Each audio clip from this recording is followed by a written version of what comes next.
one key question is about the relationship between India and China. We have seen difficult moments in the Himalaya on the border. We see a kind of competition in the Indian Ocean. How would you describe the relationship between China and India? I'll need a lot of adjectives. I mean, it's definitely a very complex relationship because if you look at it, you know, these are two civilizational states. They have a long history.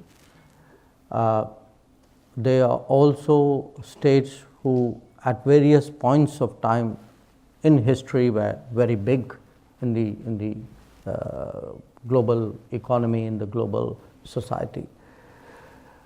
They had bad periods in their history. Both of them are reviving, are rejuvenating in a way. And also as civilizational societies, they are, you know, their borders, their identity, their interests, these are getting, you know, more sharply defined, which happens in a more modern age. And they are the only two countries which have a population of more than 1 billion.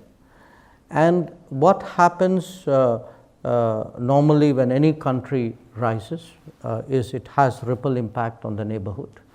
Now these two countries also have the singular honor of being each other's neighbors. So each one's rise has a ripple impact. They have a common neighborhood as well, and they are neighbors to each other.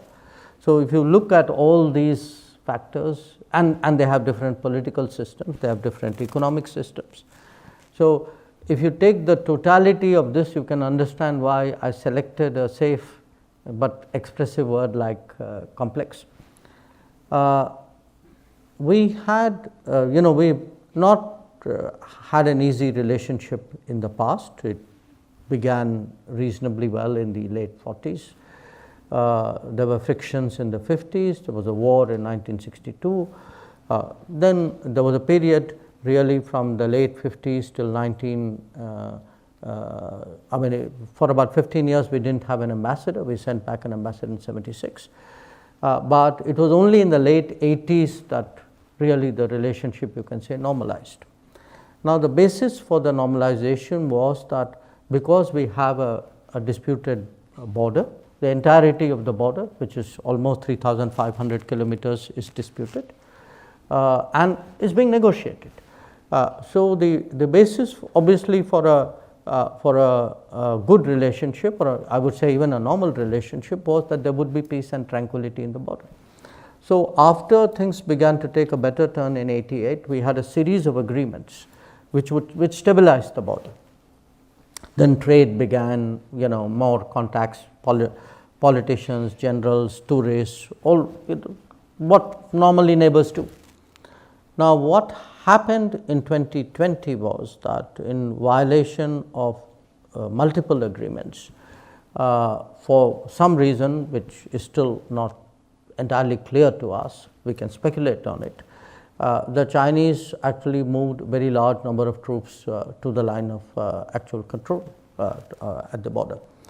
And naturally in response we moved our troops up. It was very difficult for us because we were in the middle of a COVID lockdown at that time. They had come out of COVID, that first round of COVID. Now we could see straight away that this was a very dangerous development because the presence of large number of troops in those extreme heights and extreme cold in near proximity could lead to a mishap. And that's exactly what happened in June of 2020. So the issue for us is, you know, why they have disturbed that peace and tranquility, why they moved those troops, and you know, how do you now deal with this very close up situation.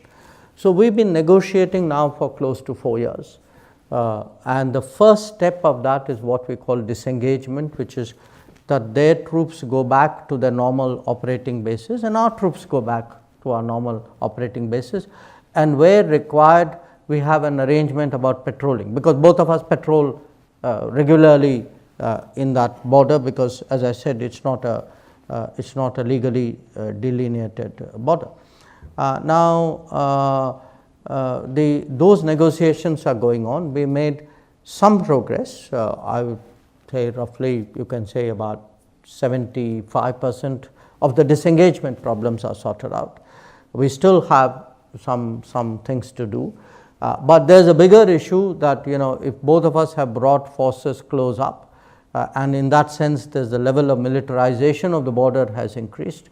How does one deal with it? I think we have to deal with it. But in the meanwhile, after the clash, it has affected actually the entirety of the relationship, because you can't have violence on the border and then say the rest of the relationship is insulated from it.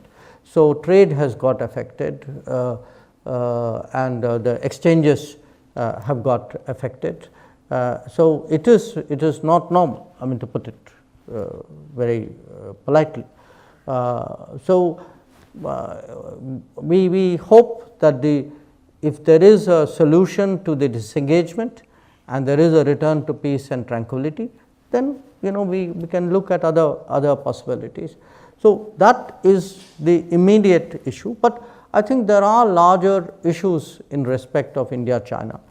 We have long struggled with the trade issue. I've been ambassador in China, so I can tell you from my time there that we are talking, 15 years ago, that we feel that the economic relationship with China has been very unfair, it has been very imbalanced, that we don't have the market access there. They have much better market access in India. We have concerns today, again, this is autonomous of the border situation in various areas, technology, in telecom, in digital, and those are issues. And now, as you have said, we also do monitor very carefully what happens in the Indian Ocean. So for us, any radical shift or change of presence in the Indian Ocean is something we will take into our security calculus. Thank you very much, Mr. Minister.